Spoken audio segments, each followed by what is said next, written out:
Dieu vous bénisse abondamment. Je suis heureux d'être parmi vous ce matin pour partager la parole avec vous. Et je dis merci à l'aumônier, au pasteur responsable, pour nous avoir associés à cette grande célébration qui restera mémorable pour Daryl et Béni. Un jour qu'ils n'oublieront pas, et par la grâce du Seigneur qu'ils n'oublieront jamais, parce qu'ils resteront ensemble jusqu'à ce que la mort les sépare. Amen. Voilà, j'aimerais partager avec toi une parole simple et en quelques minutes. Je m'excuserai déjà parce qu'après ce message, j'ai un autre service à rendre quelque part. Mais mon thème que j'exploite en quelques minutes ce matin est rendre l'autre heureux. Rendre l'autre heureuse. Les mariages ne consistent pas à chercher de l'aide parce que on est âgé, on a un emploi, on a besoin de quelqu'un pour nettoyer les habits, alors on va chercher de l'aide. On ne se marie pas pour ça. On ne se marie pas parce que on est âgé et toute la famille commence à déranger. Est-ce que mon nom est normal? Est-ce que ça fonctionne bien? Non, on ne se marie pas pour ça. On se marie parce qu'on a trouvé quelqu'un qu'on aime.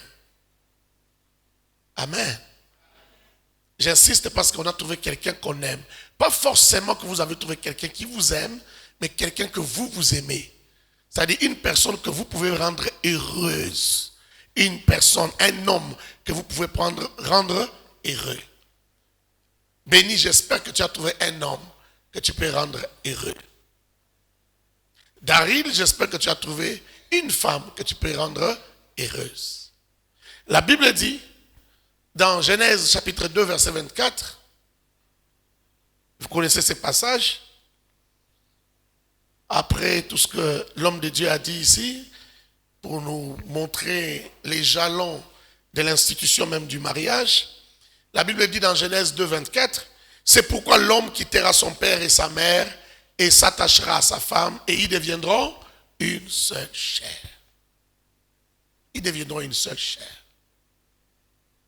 Je ne vais pas trop m'attarder là-dessus parce que ce n'est pas mon message de ce matin, mais il y a encore un grand mystère là-bas lorsqu'on parle de devenir une seule chair. On n'a pas dit qu'ils deviendront un seul esprit, mais une seule chair. Et pourtant, on les verra toujours séparés comme on les voit là. Ils seront toujours séparés, jamais. Ils seront une seule personne en chair et en os. Mais je voulais plutôt m'attarder sur quelque chose que je vois dans Proverbe. Proverbe chapitre 18, verset 22 dit, Proverbe 18, 22,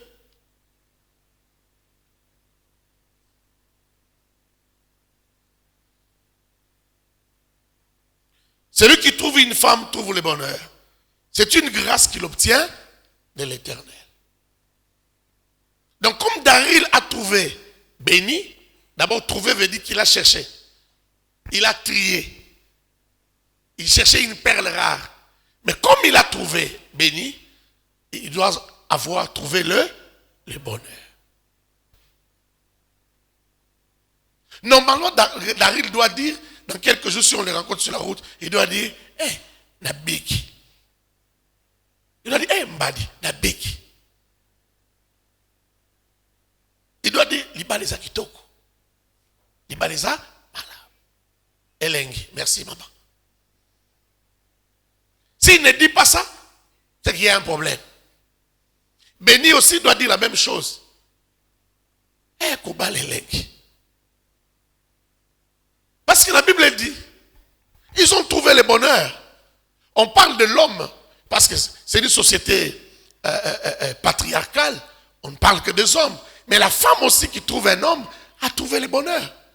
Aujourd'hui dans notre société, la femme aussi a le droit de choisir, de dire non, je ne veux pas de celui-là. André est venu, il a dit non. Mathieu est venu, elle a dit non. Quand Daryl est venu, elle a dit oui. On ne l'a pas forcé. Donc elle a aussi trouvé. Elle a choisi par elle-même. Si tu trouves un homme, pour le mariage, une femme pour le mariage, ça doit être pour le bonheur.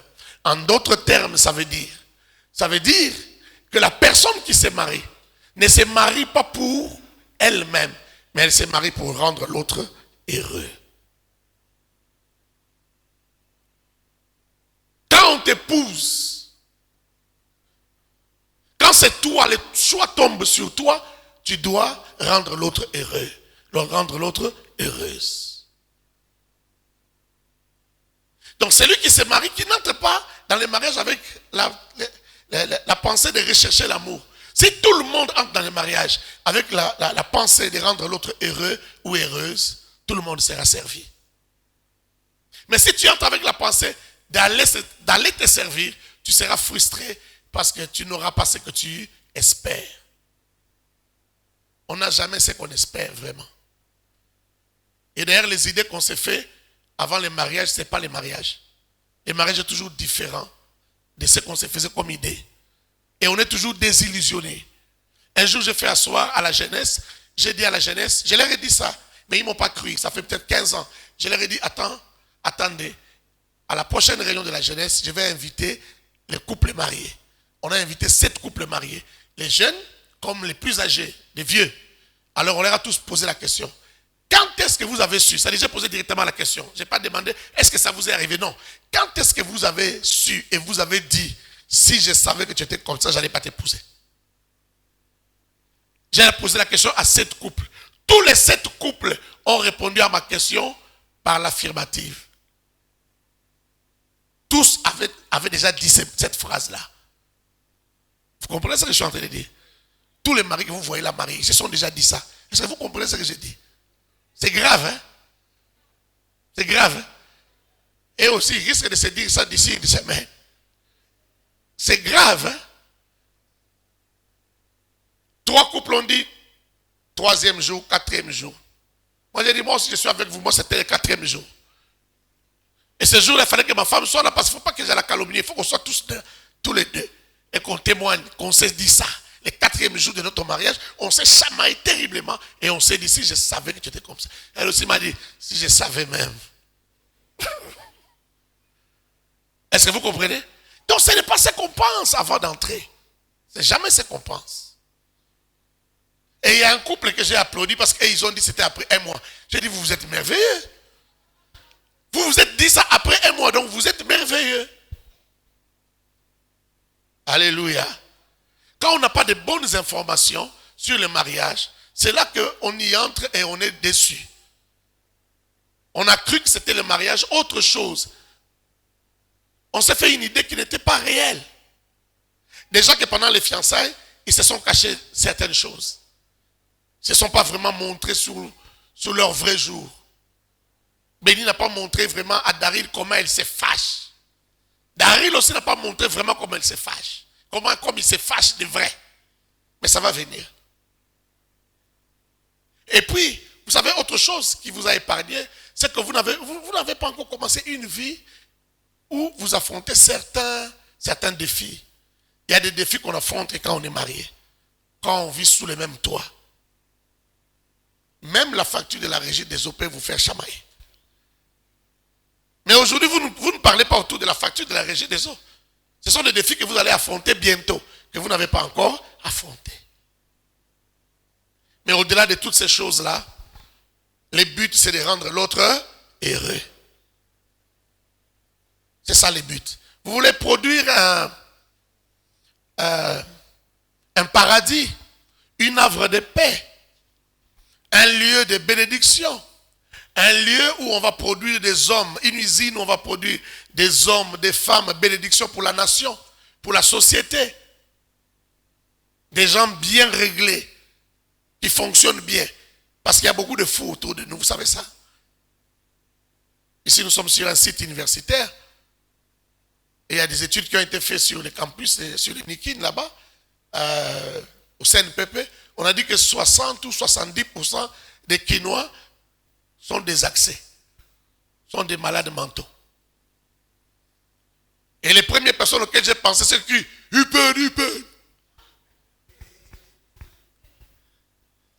Qui ont même le son de leur voix a changé. Mais on a dit 70%, donc il n'y a pas que ceux-là, même parmi nous. Donc on peut devenir malade sans savoir qu'on est déjà devenu malade. Mais lorsqu'on est et on grandit dans une bonne famille, où papa est normal, maman est normale, l'amour fonctionne, il y a la joie de vivre, dans ces milieux-là, on produit des enfants qui sont normaux. Et des enfants qui seront une bénédiction pour la société. Des études ont été faites en Amérique. On a trouvé que la plupart, plus de 90% des délinquants et des bandits de grands chemins sont des personnes qui sont issues des familles brisées, des familles divisées, des familles recomposées. Quand Dieu fait grâce, qu'il y ait un homme comme Daryl, jeune, béni, comme béni, jeune, qui s'est marié pour fonder une famille, nous devons souhaiter qu'ils vivent ensemble jusqu'à la fin. Nous devons souhaiter qu'ils s'aiment. Et surtout qu'ils soient heureux. S'ils sont heureux, leurs enfants seront psychiquement des personnes bénies et des personnes qui vont bénir. On a appris dans la vie que toute personne blessée blesse toujours. Ils pourront nous produire des enfants qui ne sont pas blessés. Des enfants qu'on n'injurie pas. Hein? Il y a des enfants qu'on a tellement injuriés qui sont restés blessés. Ce n'est pas tout le monde qui supporte les injures. Vous les parents, il ne faut pas injurier les enfants. On n'injurie pas un enfant qu'on aime. Mes enfants sont là, je parle sous leur contrôle. Si j'ai menti, qu'ils disent qu'ils ont menti, que j'ai menti. Je n'ai jamais injurié l'un d'eux. Gabriel, je t'ai déjà injurié? Michel, je t'ai déjà injurié? Iriel, je ne l'ai jamais injurié. Jamais. Onyama, jamais. Ils ne connaissent même pas Nyama, parce que je n'ai jamais dit ça. Imbéciles, ils écoutent ça à la télé, je n'ai jamais dit ça. Jamais. Parce que j'ai compris que si on veut avoir des têtes normales, des têtes qui sont vraiment normales et bien faites, bien conçues, il ne faut pas dénigrer l'enfant. Lorsque tu les dénigres, c'est comme si tu es en train de froisser quelque chose. Il ne faut pas froisser leur valeur, leur estime de soi, leur respect de leur propre personne. Il ne faut pas froisser cela. Il faut plutôt encourager. Mais les cadres où on encourage, où on forme des gens qui seront des porteurs, des bénédictions et porteurs de grâce, c'est dans les mariages. Et pour Daryl et béni, ça commence aujourd'hui. Si vous n'êtes pas heureux, vous n'aurez pas des enfants heureux. Et lorsque vous n'êtes pas heureux, vous n'allez pas vivre longtemps. Et souvent, c'est l'homme qui va avant la femme. Quand c'est le manque d'amour, c'est le manque de joie qui amène la mort. Souvent, c'est l'homme qui part avant parce que l'homme résiste plus, très mal. L'homme n'est pas aussi endurant que la femme. Tu m'entends, maman? Si tu fais trop de bruit, tu te déranges trop, tu rends cet homme malheureux, il va partir avant toi. Et s'il part avant toi, tu vas perdre un soutien. Et tu vas souffrir quand tu vas rester seul. Et parfois l'éducation des enfants aussi va connaître un coup. Vous voyez? Donc il faut vivre heureux. Daryl, décide-toi à partir d'aujourd'hui de rendre cette femme heureuse. Si tu la rends tellement heureuse, elle te rendra. Elle te rendra multiplier ce que tu lui auras donné. Tu veux être heureuse, béni, rends cet homme heureux. Qu'il constate que de tous ses amis qui sont mariés, c'est lui l'homme heureux. Qu'il constate que les autres femmes, les femmes de ses amis, ne savent pas prendre soin de leur mari comme toi tu le fais. Il y a toujours moyen de le savoir. Dans le même livre, dans Proverbe 19, verset 14, la Bible renchérit en disant ceci. On peut hériter de ses pères une maison et des richesses, mais une femme intelligente est un don de l'Éternel. Une femme intelligente est un don de l'Éternel. Si Dieu vous a fait grâce de vous trouver l'un et l'autre, alors c'est que Dieu vous a béni. Béni soit un don pour Daryl. Daryl soit un don pour béni. Arrête d'abord de penser, parce que le problème c'est que souvent on pense que j'ai trouvé les dons. Non, pense d'abord à toi. Toi deviens un don. Béni devient un don pour Daryl. Regardez d'abord ce que vous apportez. Pas ce qu'on vous apporte. Regardez ce que vous apportez. Et ça sera une très grande bénédiction. J'ai toujours dit, parce que j'entends souvent les gens dire, les filles à l'église, elles sont nombreuses, elles vont chercher des mariages. Elles vont prier pour des mariages, les filles dans les églises. Elles vont prier pour les mariages. Je pense que les gens qui devraient prier beaucoup pour les mariages, ce sont les hommes. Ah oui. La femme, elle est assise, elle attend. André vient et dit, pas toi. Mathieu, Daryl, bon. Mais celui qui fait la démarche, c'est qui? C'est l'homme qui vient, non? C'est l'homme qui cherche la perle rare, non? Et tu as besoin de Dieu. Sinon, tu vas tomber entre les mains d'une sorcière qui va faire de toi les cabris. C'est toi qui dois prier. Moi, pour avoir la femme que j'ai beaucoup prié. J'ai prié tous les matins. Quand j'ai échoué dans mes premières fiançailles, j'ai compris que ces choses-là, on ne blague pas avec. Surtout quand tu as une destinée de gloire. Surtout quand on peut voir, même les gens non spirituels peuvent te regarder, sentir que tu auras un avenir. Tu dois bien prier pour ton mariage. Parce qu'on va te piéger dans les mariages. Il suffit de trouver une mauvaise personne, toute ta vie sera perturbée. Tu peux divorcer, mais tu ne trouveras pas la paix. Souvent, les gens qui sont divorcés ou qui divorcent, leurs seconds mariages ne sont pas forcément des bons mariages. Parce que lorsqu'ils vont se marier pour la deuxième fois, ils font des choix par rapport au premier mariage qui s'est cassé. Oh non, celle-là parlait beaucoup. Je vais trouver celle qui ne parle pas beaucoup.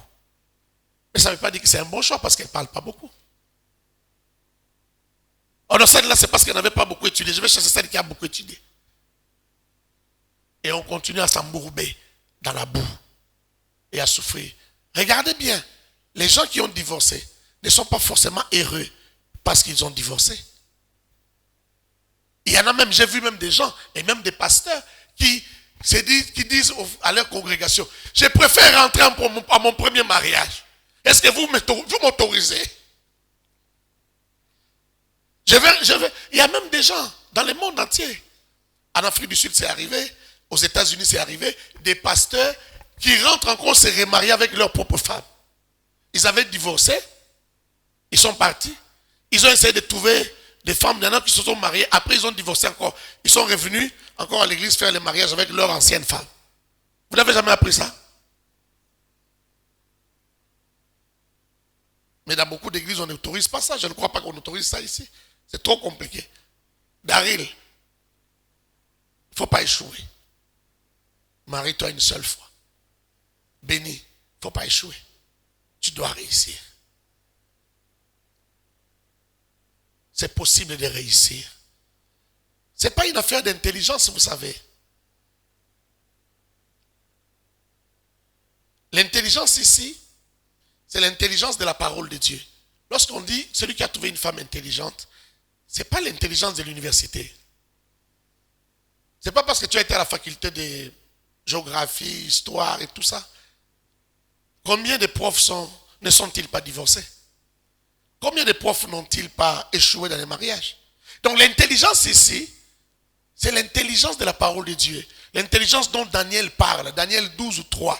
Ceux qui auront été intelligents brilleront comme la splendeur des cieux. C'est l'intelligence spirituelle, l'intelligence de Dieu, l'intelligence qui vient de la parole de Dieu, l'intelligence de comprendre que c'est à moi de rendre d'abord cet homme heureux. C'est à moi de rendre d'abord cette femme heureuse. L'intelligence de comprendre pourquoi est-ce que la Bible parle de la soumission. Pourquoi est-ce que la Bible dit, Marie aime ta femme, Marie aimez vos femmes comme Christ a aimé l'église, jusqu'à se livrer. Pourquoi la Bible dit ça? L'intelligence de comprendre juste ces quelques lignes-là. Tu as compris ça, Daryl, tu as sauvé ton mariage. Béni, tu as compris juste ces quelques lignes qui disent, femme, soyez soumise. Tu as compris ça? Tu as sauvé ton mariage. En réalité, la soumission, c'est la même chose que l'amour. Mais c'est l'amour de celui qui est en bas. C'est l'amour de celui qui est faible. C'est l'amour du subalterne. Si un subalterne aime vraiment son chef, qu'est-ce qu'il doit faire? Il doit se soumettre. C'est l'amour, c'est l'amour, c'est l'amour, c'est l'amour, c'est l'amour, c'est l'amour. Aimez-vous. Aimez-vous sérieusement. Exagérez même. Je n'aurai pas le temps de dire tout ce que j'ai envie de dire, mais aimez-vous. Quand on s'aime, ça se manifeste par certaines choses. L'amour, ce n'est pas dans les cœurs comme nous les Africains, les Bantous. Nous avons toujours dit, la lingakaye. Non, sur le lingakaye, lakisa, monisa. Fais voir l'amour. Si tu aimes Daryl, fais voir. Ça se fait voir. Il y a un homme, un pasteur, Gary Chapman, qui a parlé de 5 langages d'amour. L'amour peut s'exprimer de 5 manières, selon lui. Et il a raison. Ça peut s'exprimer par les toucher. Mais d'autres, le toucher ne leur disent pas forcément que c'est l'amour. On peut voir que c'est l'amour. C'est comme l'amour du poulet, comme quelqu'un a dit. Quand tu aimes le poulet, ce n'est pas pour lui faire du bien. C'est pour le consommer. On dit, oh, moi j'aime le poulet. Mais l'amour du poulet, ce n'est pas l'amour qui fait du bien à la poule. C'est l'amour qui te fait toi du bien, mais pas à l'autre. Alors, il n'y a pas que le toucher, il y a aussi des moments de qualité. Si tu aimes quelqu'un, donne-lui des moments de qualité. Vous sortiez, vous allez vous balader, vous venez vous asseoir sous les arbres ici à l'UPED, quand vous étiez fiancés. Quand vous allez vous marier, est-ce que vous allez sortir encore? Sortez encore. Sortez encore. Ce sont des paroles valorisantes. Dis de belles paroles à ton mari. Daryl, dis de belles paroles à ta femme. Valorise-la. Parle jusqu'à ce que sa démarche change. Quand tu loues ta femme, même quand elle te sert à manger, tu peux parler jusqu'à ce que même elle se sent autrement. Elle sent comme si elle est en train de planer, mais elle ne plane pas, elle est juste là. Mais tellement qu'on lui a dit de belles paroles. Amen. Des paroles valorisantes. Des moments de qualité, j'en ai déjà parlé. Les services, rendre service. Il n'y a pas d'eau. Dans notre pays, si on a souvent des problèmes d'eau et tout ça, va pousser de l'eau pour ta femme. Quand tu pousses de l'eau pour ta femme, il ne faut pas écouter ta soeur Francine. Si lui, son mari ne lui pousse pas de l'eau, toi pousse de l'eau pour ta femme. N'écoute pas la voisine jalouse là. Qui regarde et dit, on l'acception ni bolunga poto. Bolunga eza abino. Eza version abino. Eza style nabino. Eza unique.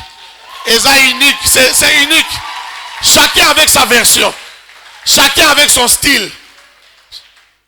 On ne vit qu'une seule fois. Si tu sens qu'en route tu dois tenir ta femme, tu la tiens. Tu dis, oh chérie, je t'aime. Fais tout ce que tu sens. Rendre service. Oh, tu es fatigué, tu veux que je te mette de l'eau chaude, que tu mettes les pieds. Maman, fais-le. Oh, Daryl, avant de manger, aime se laver les mains avec de l'eau chaude. Fais-le. Fais tout ce que tu veux. Exagère. Exagérer, c'est comme l'essence qu'on met au feu. Ça s'appelle foyer, non? Mettez le feu. Mettez l'essence. Ça s'appelle foyer, non? Eh, mais mettez l'essence. Allumez ça. S'il n'y a pas de feu, ce n'est pas un foyer. Il faut allumer ça.